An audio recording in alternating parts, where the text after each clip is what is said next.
Operation सिंदूर को 1 साल हो गया, लेकिन आज भी बॉर्डर इलाके के लोग वो भयंकर रात नहीं भूलते जिसमें आसमान में ड्रोन मंडरा रहे थे, सायरन गूंज रहे थे और पूरा शहर ब्लैकआउट के अंधेरे में डूबा हुआ था। ऑपरेशन सिंदूर के 1 साल बाद लोगों ने बताया कि वो रात कैसी थी। जैसलमेर के लोगों को भारतीय सेना पर पूरा भरोसा था, लेकिन फिर भी हथेली पर जान लेकर पूरे शहर ने रात गुजारी थी। इस मुश्किल की घड़ी में लोग तनोट माता का नाम जप रहे थे। ऑपरेशन सिंदूर के दौरान सबसे पहले जैसलमेर सेक्टर को हाई अलर्ट पर रखा गया। एयरफोर्स स्टेशन, सैन्य ठिकानों और बॉर्डर इलाकों की सुरक्षा कई गुना बढ़ा दी गई। रात होते ही पूरे शहर में ब्लैकआउट लागू कर दिया जाता। घरों की लाइटें बंद, बाजार बंद, सड़कों पर सन्नाटा और हर किसी की नजर आसमान पर टिकी रहती थी और मन में तनोट माता से प्रार्थना कर रहे थे। ग्रामीण कवराज सिंह चौहान ने बताया कि उस रात वो लोग रात भर जागते रहे और उन्हें भारतीय सेना पर पूरा भरोसा था।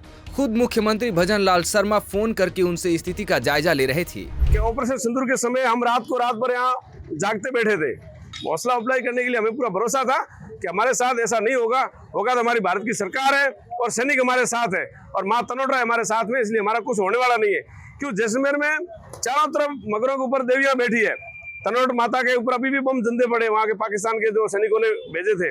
लेकिन हमें पूरा भरोसा है देवी के ऊपर और जैसलमेर के जवानों के ऊपर कि हमारे साथ कभी ऐसा कुछ नहीं होगा। जैसलमेर में स्कूल टीचर प्रकाश बिश्नोई ने बताया कि ऑपरेशन सिंदूर के दौरान गाइडलाइंस को मानते हुए उन्होंने कैसे स्कूल का संचालन किया और परीक्षाएं करवाई। सबसे बड़ी थी कि हमें स्कूल भी संचालित करना था और विद्यार्थियों को भी यह संदेश देना था कि हमें देश के साथ में खड़े रहना है।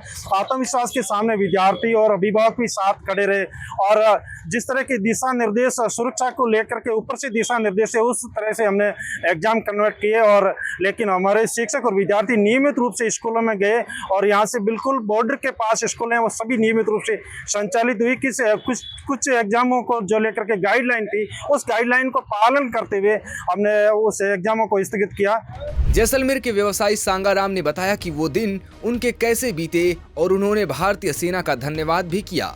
ऐसा है यहाँ हमारे को तो डर नहीं लगा था, सीधी सी बात है। सब हम यहीं थे और लग रहा था लोग काफी बाहर से आ रहे थे, वो ऐसा कुछ नहीं था। हमें बिल्कुल डर नहीं था। हम कहाँ जाएंगे, हम यहीं हैं, यहीं रहेंगे। 4 दिन एक तरह से पूर्णतः सुनसान, मीडिया के अलावा कुछ दिख ही नहीं रहा था, एकदम सुनसान था। वो वक्त तो एक अलग ही था। फिर भी अब सामान्य स्थिति है, हमें कोई आस नहीं आई। भारतीय सेना की तरफ से भारतीय सेना ने बहुत बड़ा अपना योगदान दे के और हमें बहुत बड़ा गर्व है भारतीय सेना पे। स्थानीय निवासी अरुण पुरोहित ने बताया कि बुजुर्गों ने ऑपरेशन सिंदूर के दौरान 1965 और 1971 के युद्ध को याद किया और बताया कि तनोट माता का भी सेना पर हमेशा आशीर्वाद बना रहा है। कहीं डर तो लगता ही है भाई। आज कई लोग ऐसे थे जो डरते, लेकिन हमारे जो बुजुर्ग हैं उन्होंने कहा भी हमने 65 की भी लड़ाई देखी, 71 की भी देखी, तो उनका भी तजुर्बा देखने को मिला। लेकिन आज जो भारत है वो एक नया भारत है। 2047 के विकसित की अगर बात करें तो उस तरफ में हमारा भारत चल रहा है। तो कहीं न कहीं लगता है कि जैसलमेर में भी डर था, लेकिन लोगों का जो विश्वास था वो कहीं की आर्मी और सेना के ऊपर भरपूर था। तो इसमें मुझे लगता है कि लोगों को वो डर नहीं आज जो 71 और 65 की लड़ाई में देखने को मिला। सर क्या कहेंगे 65 और 71 की लड़ाई में जैसे सेना ने बहादुरी से सामना किया, कहीं कोई ऐसी देवी शक्ति भी जैसलमेर? बिल्कुल, जैसलमेर तो एक ऐसी आराध्य 7 देवी और एक क्षेत्रपाल का पर्चा रहा है। मुझे लगता है कि सबसे माँ तनोट का विशेषकर जैसलमेर की सेना के ऊपर में बड़ा चमत्कार रहा है। आपने देखा ही होगा, कई भी बम ब्लास्ट हुए लेकिन एक बम भी बम फूटा नहीं।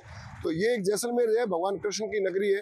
तो जैसलमेर एक कहीं भी आपने देखा होगा अपनी तरफ आकर्षित करती है। तो शक्तिपीठ के नाम से जैसलमेर बड़ा फेमस है और मुझे नहीं लगता कि जैसलमेर में कभी भी इस तरीके का पाकिस्तान या और भी कोई ऐसा देश जैसलमेर का कुछ बिगाड़ सके। भारत पाक अंतर्राष्ट्रीय सीमा पर स्थित मातेश्वरी तनोट राय मंदिर को लेकर लोगों की श्रद्धा और भी मजबूत हुई। 1965 और 1971 के युद्ध की तरह इस बार भी लोग कहने लगे कि तनोट माता की कृपा से दुश्मन का कोई भी हमला जैसलमेर को नुकसान नहीं पहुंचा पाया।